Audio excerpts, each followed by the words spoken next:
5 aspects of how to live like a warrior. So the first would be initiation. So going through struggle and pain and adversity to realise that it's all in the mind. The pain is in the mind. You know, the mind is not who we are. You know, there's many initiations worldwide which involve going through pain, going through physical pain, enduring, walking on hot coals, being in a sweat lodge, having your hands covered in fire ants, or even ancient forms of initiation.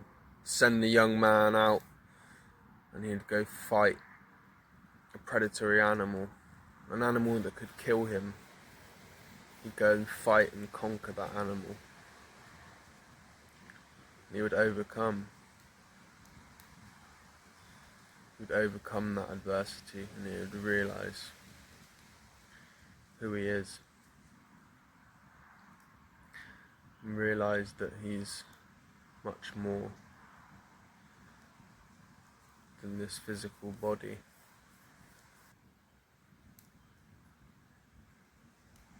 And the next aspect would be selflessness.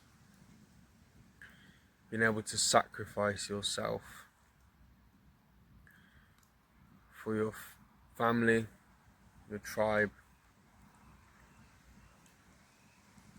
sacrificing your vices or your comforts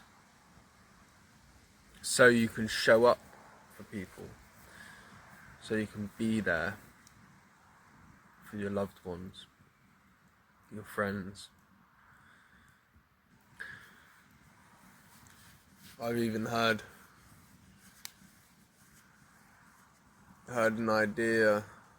ideas from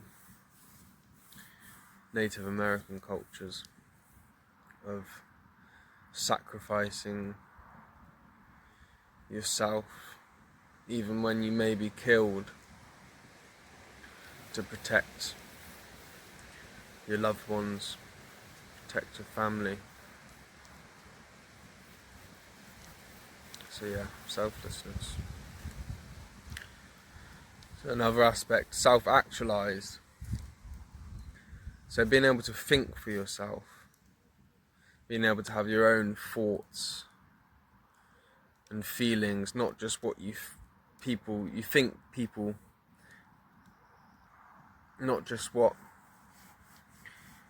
you think you should be thinking or feeling because you care about what other people think. You need to be individualized. You need to be an individual who thinks for themselves, has their own, feels for themselves, and acts from a deeper place, which carries weight to it. You're not just a sheep. You're not just doing what you think you should be doing, or thinking what you think you should be thinking. I think the individuation process, Carl Jung talks about this, and I think it comes from going through the shadow, looking at all the dark, undesirable aspects of yourself and working with that.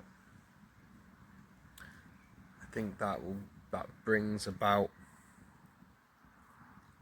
this individual mindset. You know, you go through that fire and it creates, you know, a depth within your person. So the next aspect would be discipline. So having discipline in your daily life. Now, I understand that things have their process. You know, if we have vices, that will have its own process of us letting go of that. You know, we can't always just force ourselves to be disciplined. Sometimes that's not going to work. But I think if you keep pointing your energy in that direction, that you want to be better and you want to do something for the greater good,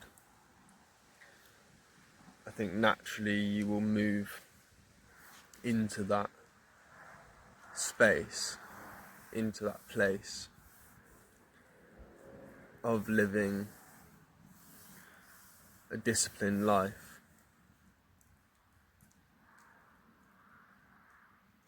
But yeah, being disciplined, it's really going to help you to show up for yourself and show up for the people around you.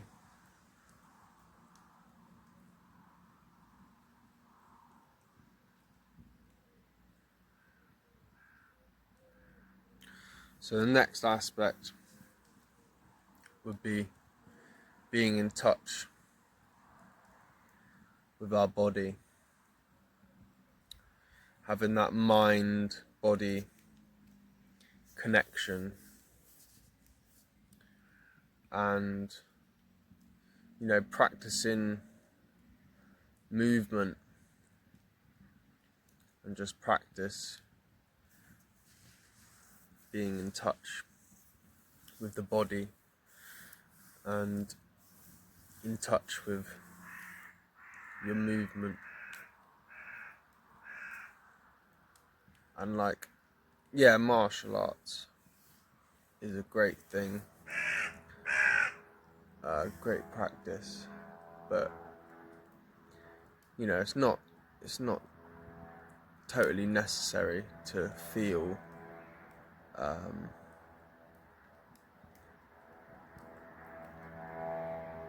powerful sense of capability in your body. You know, you want to be competent in your movement, and I think that will come down to consciously moving your body. You know, if you're like lifting weights and you're just like, yeah, boom, boom, boom, lift all those weights, and it's like you kind of go somewhere else in your mind, you're not really tapping in to your body. You know, you want to tap into your body, feel your body.